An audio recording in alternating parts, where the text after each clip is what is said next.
Hello friend, very very good morning. मैं आशा करता हूँ बहुत अच्छे होगे और अपने सेहत और पढ़ाई का बहुत ही अच्छी तरह से ध्यान रख रहे होगे। तो जैसा कि आपको पता है कि हम इस चैनल पे एग्ज़ाम से रिलेटेड जितने भी इम्पोर्टेंट टॉपिक होता है उसे हम डिस्कस करते हैं। तो आज इसी सीरीज को आगे बढ़ाते हुए आज हम बहुत ही इम्पोर्टेंट टॉपिक पढ़ने वाले हैं जो आजकल न्यूज़ की सुर्खियाँ बनी हुई है। और आपने या तो आप कोई सा भी न्यूज़पेपर उठा लीजिए, हिंदुस्तान टाइम्स, कोई सा भी पेपर उठा लीजिए, आजकल यह टॉपिक बहुत ही कॉमन हो चुका है। तो आज हम इसे ही पढ़ने वाले हैं जिसका नाम है डीलिमिटेशन कमीशन। आपने न्यूज़ में या कभी भी सुना ही होगा परिसीमन आयोग। तो आज हम परिसीमन आयोग के बारे में ही पढ़ने वाले हैं कि परिसीमन आयोग क्या है, यह कैसे काम करता है तथा इसे क्यों बनाया जाता है। तो, तो देखिए दोस्तों, जैसा कि आपको स्क्रीन पर दिख रहा होगा, डीलिमिटेशन कमीशन, जिसे हिंदी में हम परिसीमन आयोग कहते हैं।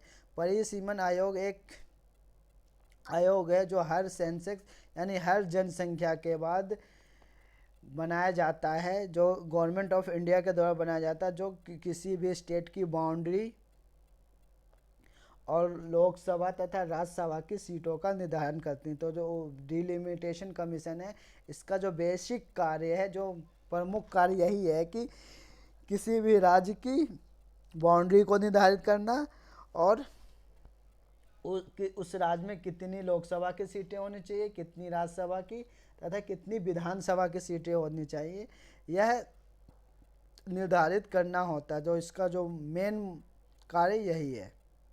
जैसे कि आपको देखिए स्क्रीन पे लिख भी रहा होगा, the main task of commission is redrawing the boundary of the various assembly and Lok Sabha constitution base on recent every census. जो इसका जो कार्य होता है,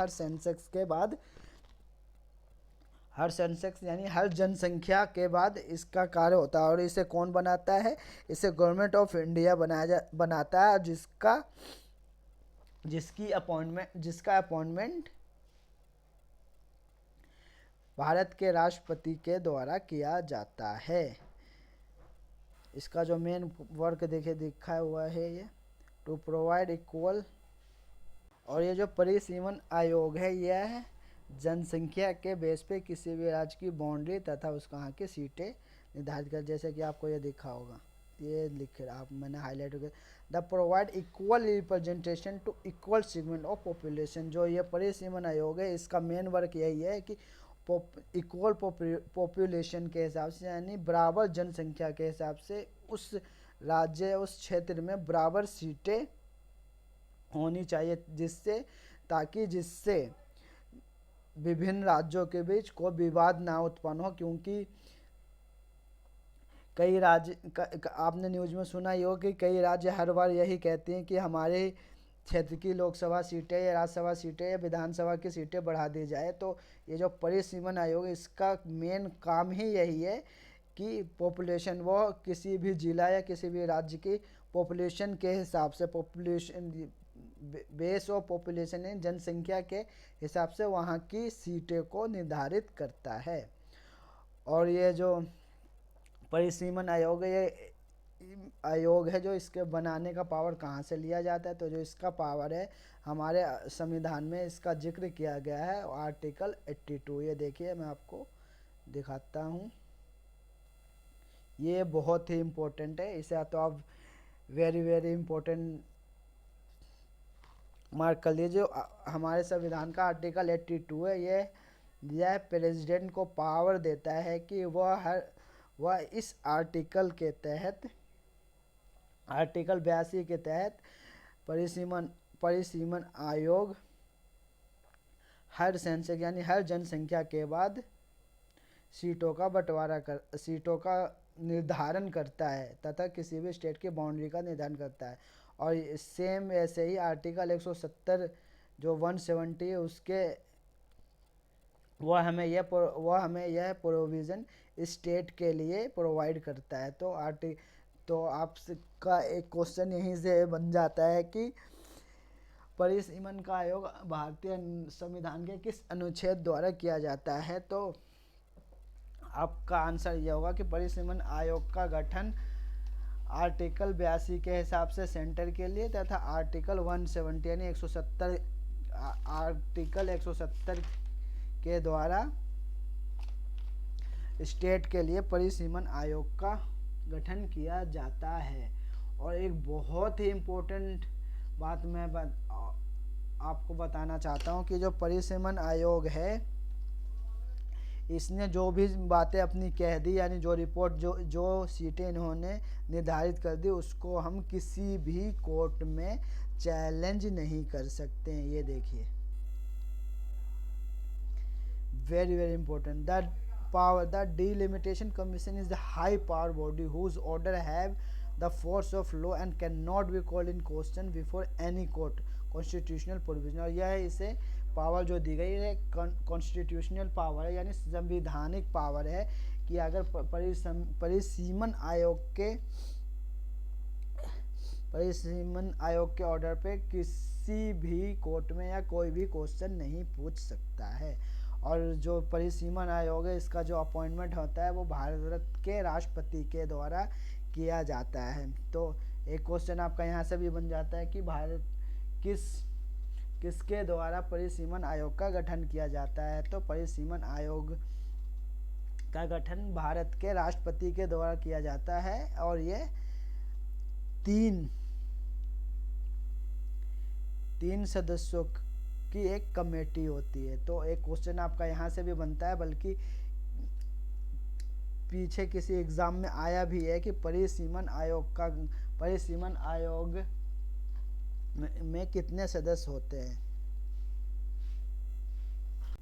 तो देखिए, परिसीमन आयोग में एक तो सब इसका जो अध्यक्ष होता है वो रिटायर्ड सुप्रीम कोर्ट का जज होता है। तो इसीलिए इसको किसी भी अदालत में चुनौती नहीं दी जा सकती, क्योंकि इस आयोग में एक सुप्रीम कोर्ट का रिटायर्ड जज ही होता है, इसका अध्यक्ष होता है। और उसके बाद जो दूसरा होता है वो चीफ इलेक्शन कमिश्नर होता है। तो सेंटर के लिए तो रिटायर्ड सुप्रीम कोर्ट का जज और चीफ इलेक्शन कमिश्नर, और अगर किसी स्टेट में परिसीमन का आयोग होता है तो वहाँ के जो रिस्पेक्टिव स्टेट इलेक्शन कमिश्नर होते हैं। इसका मतलब कि एक तो चीफ इलेक्शन कमिश्नर होता है, ये साथ ही उसके साथ साथ हर राज्य में एक स्टेट का इलेक्शन कमिश्नर होता है। तो ये तीन लोगों की एक बॉडी है जिसके द्वारा यह पूरा कार्य किया जाता है, जिसमें एक रिटायर्ड सुप्रीम कोर्ट का जज, चीफ इलेक्शन कमिश्नर और किसी भी स्टेट का इलेक्शन कमिश्नर होता है। ये देखिए, बहुत बहुत ही इम्पोर्टेंट है ये। इससे आपका क्वेश्चन बन भी सकता है। आपको स्टेटमेंट दे के क्वेश्चन बना सकते हैं कि परिसीमन आयोग का अध्यक्ष प्रधानमंत्री होता है। तो आप यह बिल्कुल नोट कर लीजिए कि इसमें 3 लोगों की बॉडी होती है, रिटायर्ड सुप्रीम कोर्ट का जज, चीफ इलेक्शन कमिश्नर और स्टेट का इलेक्शन कमीशन। और ये देखिए, delimitation commission have been set up 4 time. जो इंडिया में डिलिमिटेशन कमीशन है वो कितनी बार सेटअप हो चुका है, तो वो 4 टाइम सेट हो चुका। तो पहली बार कब हुआ था? पहली बार डिलिमिटेशन कमीशन कब हुआ था? 1952 में, दूसरी बार 1963, तीसरी बार 1973 और चौथी बार 2002 under the act of 1952, 1962, 1972 and 2002। और ये किस एक्ट के हिसाब से हुआ था? तो इसके जो एक्ट हैं, पहले 1952 का था, फिर उसमें कुछ संशोधन करा, फिर 1962 में आया, फिर उसमें संशोधन करके 1972 में, और जो अब चल रहा है 2002 का। तो आई होप आपको पूरी तरह से माइंड में क्लैरिटी होगी कि परिसीमन आयोग क्या है, इसका गठन कैसे किया जाता है और इसके क्या कार्य हैं और किसके द्वारा अपॉइंट किया जाता है, और यह संविधान के किस आर्टिकल के द्वारा परिसीमन आयोग का गठन किया जाता है। तो आई होप, मैं आशा करता हूँ कि आप इस वीडियो को 1 से 2 बार देख लीजिए, आपके माइंड में पूरी क्लैरिटी हो जाएगी कि परिसीमन आयोग या डिलिमिटेशन कमीशन क्या है। तो मैं आशा करता हूँ यह वीडियो आपको बहुत अच्छी लगी होगी और यदि यह वीडियो अच्छी लगी तो आप इसे ज़्यादा से ज़्यादा लोगों को शेयर करें, और इस चैनल को सब्सक्राइब नहीं करते सब्सक्राइब कर लें, और अपनी एग्ज़ाम की प्रिपरेशन को ज़्यादा से ज़्यादा आगे बढ़ाएं। तो आई होप आपको डिलिमिटेशन कमीशन यानी परिसीमन आयोग के बारे में सब कुछ जानकारी हो गई होगी। यदि आपको कुछ समझ में नहीं आया तो आप हमें कमेंट बॉक्स में लिख के बता सकते हैं। तो मिलते हैं अपने नए वीडियो में एक नए टॉपिक के साथ। तब तक के लिए thank you and have a nice day.